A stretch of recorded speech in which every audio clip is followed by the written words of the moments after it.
பொறுப்பேற்றிருக்கின்ற மரியாதைக்குரிய இளம் பகவத் அவர்களை மரியாதை நிமித்தமாக சந்தித்தேன். அதோடு இப்பொழுது வடகிழக்கு பருவமழை தூங்குகின்ற நேரம். நமது மாவட்டத்தை பொறுத்தளவில் வடகிழக்கு பருவமழை தான் நமக்கு சீசன் காலம். இந்த வடகிழக்கு பருவமழை காலத்தில் விவசாய பணிகள் நடைபெறுவதற்கு சொன்னால் இந்த காலத்தில் இன்றைக்கு செப்டம்பரில் விதைக்க தொடங்கி ஒரு 4-5 மாதத்தில் தை மாதம் அறுவடைக்கு வருகின்ற நிலையில் மானாவாரி விவசாயத்தை கிட்டத்தட்ட எங்கள் பகுதியில் தூத்துக்குடி மாவட்டத்திலேயே 2 பகுதிகளாக நிலங்கள் பிரிக்கப்படுகின்றது. இந்த ஸ்ரீவைகுண்டம், திருச்செந்தூர், தூத்துக்குடியில் ஒரு பகுதி, ஏரல் போன்ற பகுதியெல்லாம் தாமிரபரணி பாசன பகுதிகளாக இருக்கின்றது. அதே நேரத்தில் ஓட்டப்பிடாரம், கோயில்பட்டி, விளாத்திகுளம் ஆகிய தொகுதிகளைச் சேர்ந்த ஒரு 7 வட்டங்கள், கயத்தாறு, கோயில்பட்டி, எட்டியாவரம், ஓட்டப்பிடாரம், விளாத்திகுளம், புதூர் ஆகிய வட்டங்களைச் சேர்ந்த விவசாய பெருமக்கள் எல்லாம் மானாவாரி பருவமழையை மட்டும் நம்பி விவசாயத்தில் ஆண்டுதோறும் அதை வைத்து பிழைப்பை நடத்துகின்ற வாழ்வாதாரத்தை கொண்டு செல்கின்ற நிலையில் விவசாயத்தை செய்து வருகின்றார்கள்.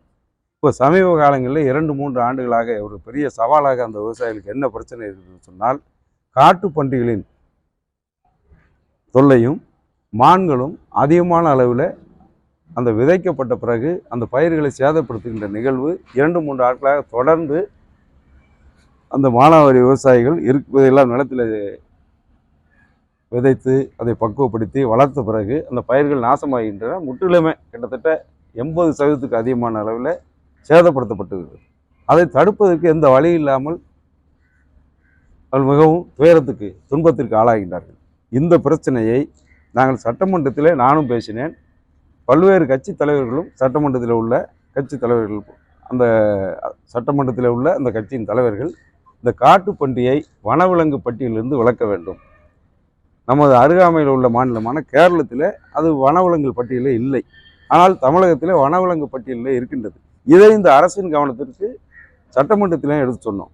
அதை வனவிலங்கு பட்டியலிருந்து வெளியேற்றிவிட்டால் விவசாயிகள் அதை தடுப்பதற்கோ எந்த வகையில் தடுப்பதற்கோ சட்டம் இடம் கொடுக்கும்.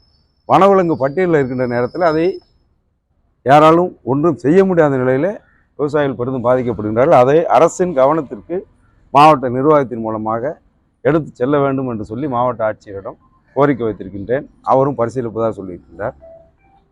அதுபோக பயிர் காப்பீட்டு தொகை 2-3 ஆண்டுகளாக வழங்கப்படாமல் இருந்தது. தொடர்ந்து நாங்கள் சட்டமன்றத்தில் வலியுறுத்தியதன் பயனாக மாண்புமிகு எதிர்க்கட்சி தலைவரும் அறிக்கையின் வாயிலாக பலமுறை கேட்டுக்கொண்டதன் வாயிலாக இந்த ஆண்டு நடப்பு ஆண்டில் மட்டும் மக்காச்சோளத்திற்கு எங்கள் பகுதியிலே புதூர், ஓட்டப்பிடாரம், கோயில்பட்டி போன்ற தாலுகா பகுதியில் அதற்கு நிவாரணத் தொகை இன்றைக்கு கூட்டுறவு சங்கங்களின் மூலமாக விவசாயிகளுடைய வங்கி கணக்கில் வைக்கப்பட்டிருக்கின்றது.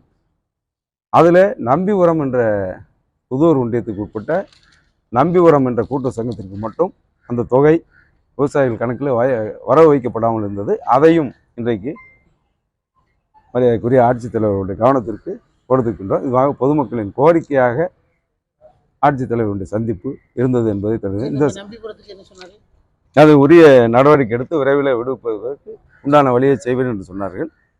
இந்த நிகழ்ச்சியில் என்னோடு முன்னாள் சட்டமன்ற உறுப்பினர்கள் சின்ன பொன் மோகன், புதூர் சேர்மன், உள்ளாட்சி பிரதிநிதிகள் ஆகியோர் கலந்து கொண்டிருக்கிறார்.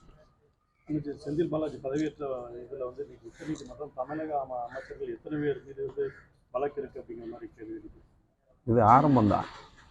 இது வந்து ஒரு ஆரம்ப கட்டம் தான். இது தொடரும். ஏன்னு சொன்னால் இன்றைக்கு வழக்குகளை 34 அமைச்சர்களில் பெரும்பாலான அமைச்சர்கள் வழக்குகளை சந்தித்து வருகின்றார்கள். ஒன்று வருமானத்துக்கு அதிகமான சொத்து குவிப்பு வழக்கு, இன்னொன்று அமலாக்கத்துறை வழக்கு, இன்னும் பல முறைகேடுகள் வழக்கு. அதிமுக முன்னாள் அமைச்சர்கள் மீது வழக்கு போடுகின்ற இந்த அரசு இன்றைக்கு நடைமுறையில் இருக்கின்ற அமைச்சர்கள் நீதிமன்ற படிக்கட்டுகளுக்கு ஏறி இறங்கி வருகின்றார்கள். உச்சநீதிமன்றம் இது இன்றைக்கு ஆரம்பித்தது தொடக்க புள்ளி தான். புள்ளி வைத்த பிறகுதான் கோலம் வரையப்படும். இனிமேல் தான் போக போக தெரியும் இந்த அரசின் நிலைப்பாடு, அரசின் எந்த நிலையில் அமைச்சர்கள் இருக்கிறார்கள், அரசு எப்படி இருக்கின்றது என்பது இனிமேல் மக்கள் விரைவில் புரிந்து கொள்வார்கள். இதெல்லாம் 2026 சட்டமன்ற தேர்தலில் நிச்சயமாக மக்கள் மன்றத்தில் எதிரொலிக்கும். கோலம் போடும்போது கோலம் தான் நிவர்த்தி செய்யும். அது சட்டம் அதன் கடமையை செய்கின்ற நேரத்தில்